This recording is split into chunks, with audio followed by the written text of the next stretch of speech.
Let's talk about chalk. I'm not talking about this chalk either. Climber Dad. All right, let's talk about climbing chalk.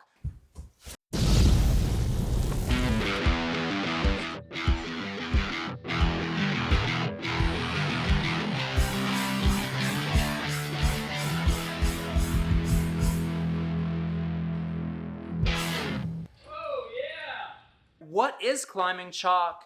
And a little bit of history. That's where we're going to start. This is magnesium carbonate. It is mined from the earth. 70% of our chalk comes from mines in China. I know somebody is going to be like, well, what about rosin? Well, honestly, I don't know a whole lot about rosin, but I do know that it was used in the past. It comes from sap from pine trees, and it leaves, the reason why it's not used anymore is because it leaves a sticky residue, like yucky, it's ruining the holds.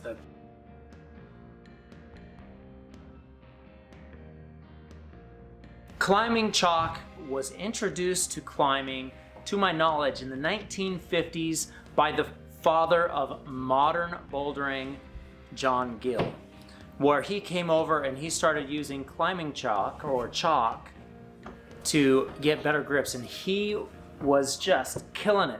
It was just amazing, some of the stuff that he was doing. And was that due to the climbing chalk? Hi! Was that due to the climbing chalk, or was that due to just his raw skill? Now in 2001, the University of, which was it?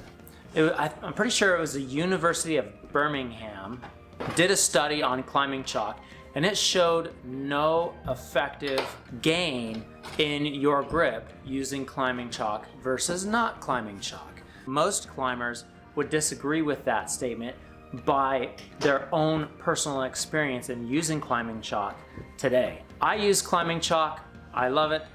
I do think that it helps to a certain point. You need to be conservative about it and don't overuse it.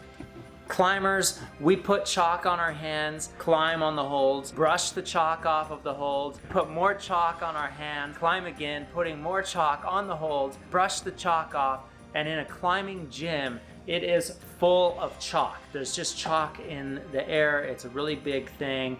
You have to have all these filters that are pulling the chalk out of the air, and it's still just, there's chalk. There's chalk everywhere. But what about outdoors? We are introducing a chemical into that environment that is not normally there. So we want to use as minimal amount as possible and make sure that we're not spilling it.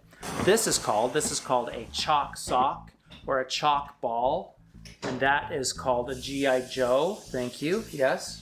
So this chalk sock is filled with chalk, and then when you squeeze it, chalk comes out. Now, to properly use a chalk sock, it never comes out of the chalk bag. The chalk bag is designed to hold your chalk. And it actually, with these two things together, it will help you conserve the amount of chalk that you're using. So you reach into this bag, you squeeze that chalk sock, you let it go, pull out your hand, and there you have chalk. How to make an easy chalk sock so you don't have to just throw this stuff away. First, go down to the dollar store and buy yourself a set of pantyhose. So we're gonna take about, let's say 8 to 10 inches. We're gonna take a pair of scissors. They don't need to be this nice, but just any pair of scissors that's gonna cut them. How is that chalk appearing there? Now let's get a red Solo cup and fill it up and have a party, a climbing party. Put it in the cup and just leave that toe going in. Squeeze this up here so it doesn't get everywhere. We're gonna just kind of pour it in. So we're gonna pour in that chalk, push it down in there. You don't have to squeeze out all the lumps. They'll get squeezed out by themselves. We could fill it up a little bit more. Should we fill it up a little bit more? Yeah. Wow. Okay, so we're gonna push that down in there. See how we're widening it up? Now we're gonna just set it down in there, and we're gonna Do it again. do it again. Oh, okay, let's push it down. Now the only thing left to do here is gonna be to tie this off and then cut off the excess. There we go. All right, so there we have a chalk sock for less than $1. Boom. We don't need to put it in this chalk bag because this is a self-sealing chalk bag. But I don't have another chalk bag. We're gonna put it in here. Stop. Put it in. Whoop. There it goes. There are some other forms that you can use of this magnesium carbonate, like liquid chalk, liquid chalk, liquid chalk. Going to be a lot less airborne using this, and I actually like to use liquid chalk like this as part of my base.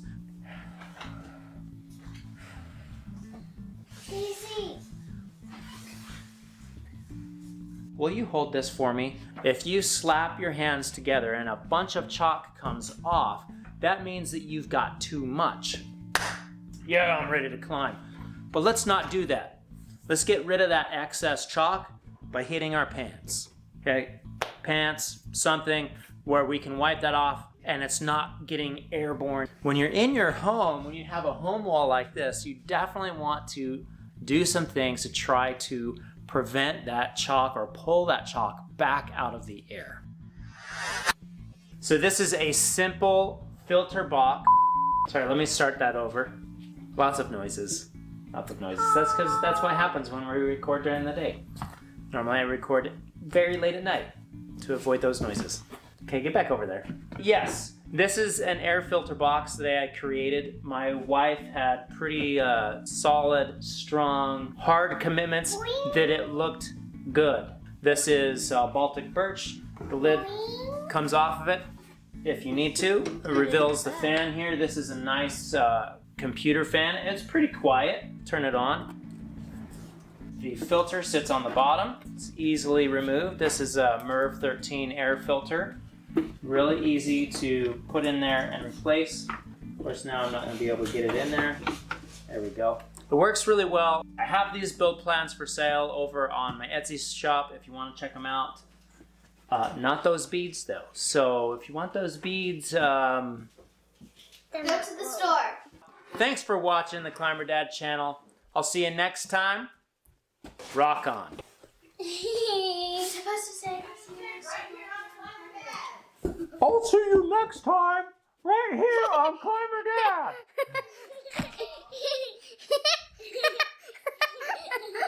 What were you gonna say? Get the button down below. Hit the like button down below. That's what she said.